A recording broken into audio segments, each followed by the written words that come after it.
बदतमीज बहू। सभ्यता से भरपूर शास्त्री परिवार की इकलौती बेटी मोहिनी को बचपन में ही पढ़ाई के लिए विदेश भेज देते हैं, जहां से वो सालों बाद ग्रेजुएशन पूरी करके इंडिया वापस आती है, जो अब संस्कार, सभ्यता, संस्कृति जैसी चीजों से कोसों दूर होती है। एक सुबह मोहिनी शॉर्ट ड्रेस पहने, कानों में हेडफोन लगाए जोर जोर से इंग्लिश गाने गाती हुई घर में घूम रही होती है। सुबह सुबह भगवान का नाम लेते हैं, राक्षसों की तरह चिल्लाते नहीं। पॉप्स, आपको अच्छे गाने की बिल्कुल समझ नहीं है, so take a chill pill. अरे मोहिनी, पापा से ऐसे बात करते हैं क्या? सारी तमीज भूल गई हो। ओह मॉम प्लीज, इतनी बड़ी भी कोई बात नहीं हुई, सो डोंट ओवररिएक्ट।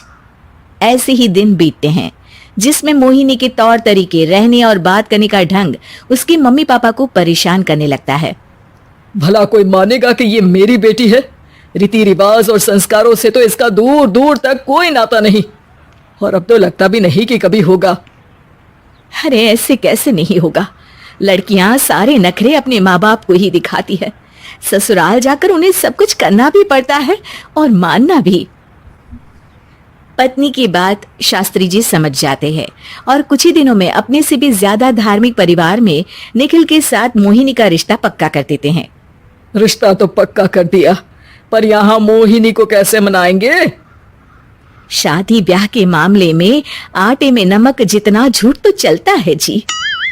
इसी तरह एक के बाद एक तिकड़म लगाते हुए दोनों मिलकर मोहिनी को शादी के लिए तैयार कर लेते हैं और मोहिनी निखिल की शादी हो जाती है, जिसके अगले दिन से ही मोहिनी दोबारा अपने पूरे अवतार में शॉर्ट ड्रेस पहनकर घर में घूमने लगती है। बहू को ऐसे देख सास की आंखें फटी की फटी रह जाती हैं। अरे ये क्या बेशर्मी है, हमारे घर की लड़कियां जींस तक नहीं पहनती और तुम बहू होकर इतने छोटे कपड़े पहनकर पूरे घर में घूम रही हो। सीरियसली मॉम, प्लीज आप अपनी इस 80 के दशक वाली सोच में मुझे इंक्लूड मत करो। हाय तौबा, एक तो बेशर्मी दिखाती है, ऊपर से सास के साथ जुबान भी लड़ाती है। अरे जल्दी कपड़े बदल कर आ, घर की पहली आरती तुम्हें ही करनी है।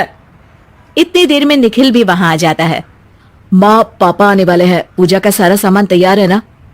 ये पूजा हमेशा मेरे बॉयफ्रेंड्स के पीछे पड़ी रहती थी और अब हस्बैंड के पीछे भी आ गई। मोहिनी की बातें सुन सास तो अपना सिर पकड़ लेती है, लेकिन निखिल किसी न किसी तरह उसे पूजा के लिए कन्विंस करके कपड़े चेंज करने के लिए भेज देता है, जिस पर पूजा खत्म होने के बाद वो एक बार फिर अपनी शॉर्ट ड्रेस में आ जाती है। बहू, ये क्या तरीका है? संस्कार नाम की कोई चीज है या नहीं? नहीं ससुर जी, संस्कार मेरा दूसरा बॉयफ्रेंड था, अब तो मेरा उससे कोई कांटेक्ट नहीं है। मोहिनी का जवाब सुन के ससुर तो भगवान नाम जपते वहां से चले जाते हैं, लेकिन सास बहू के बीच कहासुनी फिर शुरू हो जाती है, जिसे इग्नोर करते हुए मोहिनी घर से बाहर चली जाती है और देर रात घर वापस आती है। मोहिनी, मैं जानता हूँ कि तुम विदेश में रही हो और तुम्हें वहीं की आदत है, पर यहाँ चीजें कुछ अलग है। अगर तुम उस हिसाब से कुछ एडजस्ट कर लो तो सबके लिए सही हो जाएगा। I am not in a lecture mood. Good night.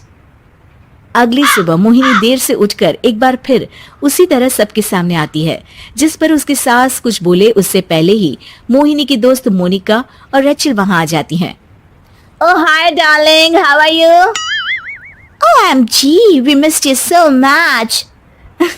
I missed you too darling. Ram Ram, इन्होंने तो तुमसे भी छोटे कपड़े पहने हैं। अरे तुम लोगों के अंदर कोई शर्म लिहाज बाकी भी है या सब बेच खाई? मोहिनी, तुम्हारी मेड कुछ ज्यादा नहीं बोलती?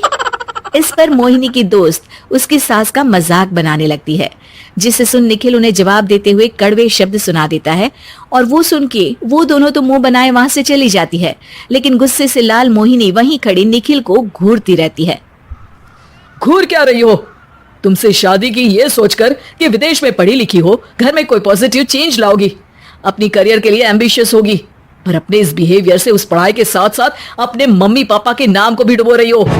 अगर तुम्हें ऐसे ही हाल रखना है तो यहाँ रहने की कोई जरूरत नहीं है। निखिल की बातें सुनकर मोहिनी रोते हुए घर छोड़कर अपनी मम्मी पापा के पास वापस आ जाती है। ससुराल में सब कुछ ठीक तो है? वो अपने आप को समझते क्या है? मोहिनी पर चिल्ला रहे हैं? मैं क्यों उसके इशारों पर चलूं? मैं अपनी लाइफ अपने तरीके से जीना चाहती हूँ और वो ना आप लोगों को मंजूर था और ना ही उन्हें है। तुम यहाँ नहीं रह सकती। अपने पापा की बात सुन के मोहिनी हैरान रह जाती है। हाँ, तुमने बिल्कुल सही सुना। अगर तुम्हें अपने इस घमंड, बेशर्मी और बदतमीजी में ही जीना है तो तुम यहाँ भी नहीं रह सकती। बेटी, मैं मानता हूँ हमारे यहाँ रीति रिवाज बहुत मायने रखते हैं और हमने उन्हीं के ओवरडोज से बचाने के लिए तुम्हें विदेश भेजा था। एक लड़की जो शादी करके घर और बच्चे संभालती है, उससे तुम अपने आप को ज्यादा समझ सको इसके लिए भेजा था। तुम उससे ज्यादा समझो और बनो, पर तुम तो किसी दूसरी ही ट्रेन में चढ़ गई बेटा। उसके मम्मी पापा बहुत देर तक मोहिनी को सारी बातें समझाते हैं, जिन्हें सुनकर मोहिनी को अपनी गलती का एहसास होता है। वो जॉब ज्वाइन कर लेती है और ससुराल वापस आकर उन्हें मॉडर्न बनाती है और खुद भी कुछ रिवाज सीखते हुए खुशी से रहने लगती है।